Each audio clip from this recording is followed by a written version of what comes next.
Hello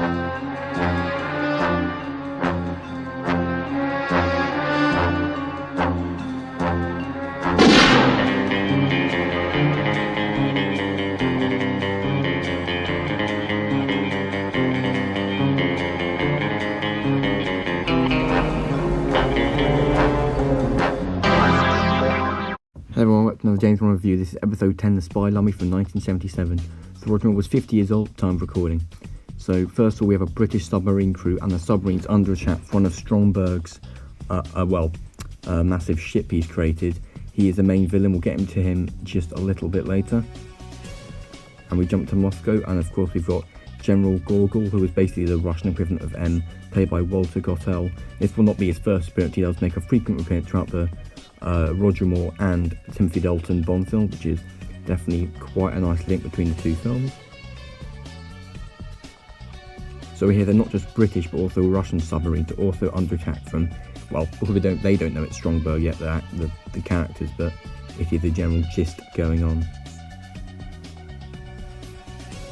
So this is Stromberg himself, Stromberg played by Kurt Jurgens, who he definitely does at first see. People thought he could have been Blofeld, but of course Blofeld wasn't even in any of the Roger Moore films. But no, he's a pretty good key villain. Roger Moore films do generally just turn to focus on one key villain per film, so each film is a complete standalone film, which for Spy Who Loved Me, I must say it does make it pretty amazing. I mean, Spy Who Loved Me definitely is known to be Roger Moore's best Bond film by the fans, so yeah.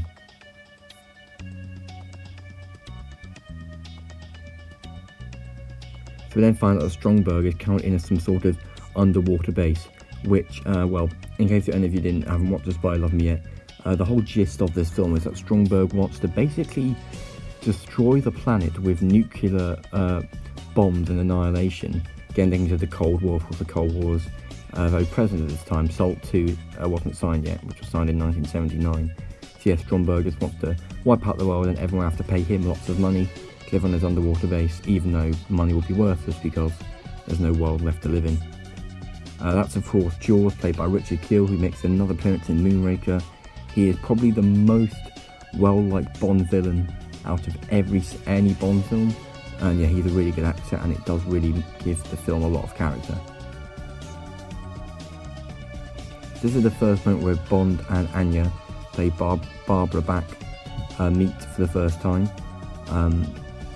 It's definitely quite a sort of professional theme. I mean, both of them want Stromberg gone and they want him dead. Also in this clip, James Bond's wife is mentioned, of course, Tracy, for the first time since Her Majesty's Secret Service, which is again a nice link between, well, Sean Connery and George Lazenby and Roger Moore Bond films.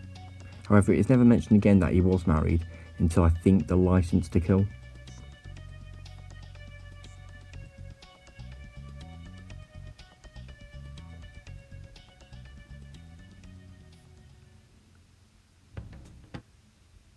Jaws, of course, kills that man. So then we get introduced to, of course, the Bond car for this film. Not as good as an Aston Martin, but it's pretty good. It's the Lotus Esprit, and well, we all know what happens to this car. We'll see it in a minute. It is a really good car, really good Bond car. Like I said, not as good as the Aston Martin, but pretty good.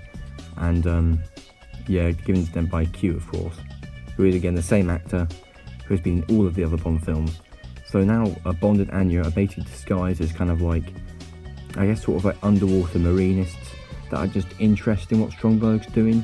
However, Stromberg does pretty quickly make out that they are actually, well, both British and Russian spies who are trying to take him down.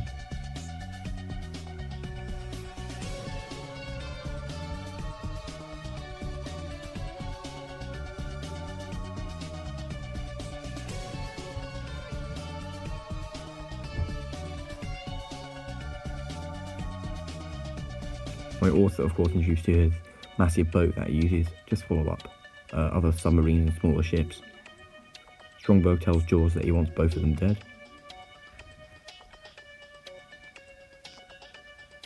And then we get the car chases film, probably one of my top 5 car chases in any Bond films. I mean, it's really, really great stuff. You know, good bit of the car action, good bit of, you know, unique ways about how people tragically fall off cliffs or get blown up to death, which is, again, really good cinematics, and they put a lot of effort in choreography and filming and general just cinematics. And then, of course, the most iconic bit where the Lotus dives into the water and becomes, well, sort of swimming sort of car, I guess you could say. Yeah, I actually looked into it. They generally did build a car that could go underwater. So everything you see here is not CGI. It is indeed, well, CGI didn't exist in 1977, but yeah, you get the point. It is all real. And yeah, it's really great. They also recreated that car in Top Gear as well. That also went underwater.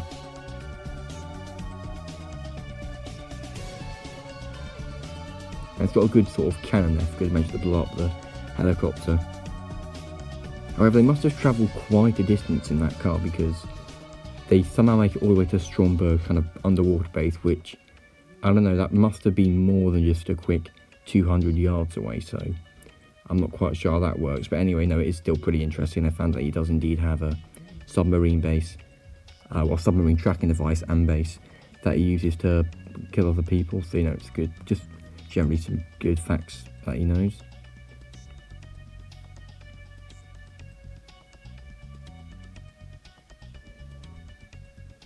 So finally, the film's climax. I must say, probably my third, maybe fourth best climax in any Bond film. I mean, it's a ship getting blown up. I mean, it doesn't really get much better than that in the Bond film. You've got the British, American and Russian submarinists, the naval officers, against, of course, Stromberg and his henchmen. So yeah, it is really, really good. I can't show you all the footage in it right now because it's about 20 minutes long. I don't want this video to be like 45 minutes long, but yeah, it is really, really good. But of course, they can't get at the people behind the metal, because that metal is, of course, mentioned by James Bond and Captain Benton, played by George Baker, that it's very, very thick glass. And in this scene, they have to defuse, wait for a minute, they have to defuse a nuclear bomb, which again is pretty intense. I mean, in Octopussy there was a nuclear bomb defused, but apart from that, there's never been Bond and nukes, so yeah, pretty interesting stuff. And of course, well, they didn't have to use a nuclear charge and to blow a hole through the wall, so it worked in the end. And they managed to get both the submarines by basically getting them to nuke each other rather than New York and Moscow. So although the ship is now dealt with, James Bond still needs to get Anya and get Stromberg and Jaws themselves. So he goes away on a sort of really interesting, very 70s feel, of course being 70s, very good 70s, maybe 80s feel of a sort of jet ski, which I think is pretty cool. But again, I mean, must have travelled a good sort of 4.5 miles on that jet ski, which, I mean, it could be travelling about 35, 40 knots, but still, that's, yeah, pretty big distance.